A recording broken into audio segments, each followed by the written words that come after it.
Γεια σας παιδιά, καλώς ήρθατε σε ένα ακόμη gaming παιχνίδι. Σήμερα θα παίξουμε Roblox και θα παίξουμε και θα παίξουμε με έναν φίλο μου Σταύρο, που το βλέπετε είναι αυτός. Μάγκες. Σας μιλάει. Λοιπόν, πάμε. Θα παίξουμε κάτι ωραίο. Εγώ θα έλεγα να παίξουμε Pro. Στείλε brainrot μόνο. Ο φίλος μου εννοεί στείλε brainrot μόνο. Θέλω να σε πάρω. Άντε πάμε. Για όλος. Σταύρο, Σταύρο.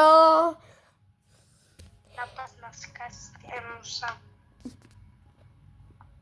Να πας να σκάσεις ένουσα στη Δείτε πόσο δυνατός είμαι.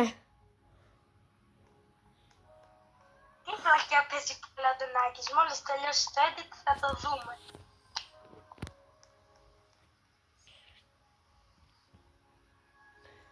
Δείτε.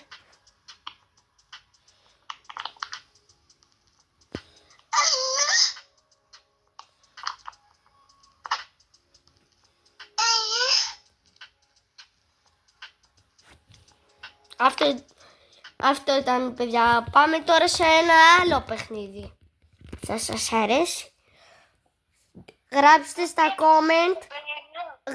στα comment ποιος του αρέσει το παιχνίδι στείλε brainrot ή τάραβνος.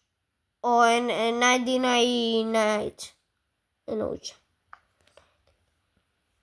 Λοιπόν, αυτό ήταν το βίντεο. Γεια σας. Κάντε και ένα subscribe, follow, τα πάντα.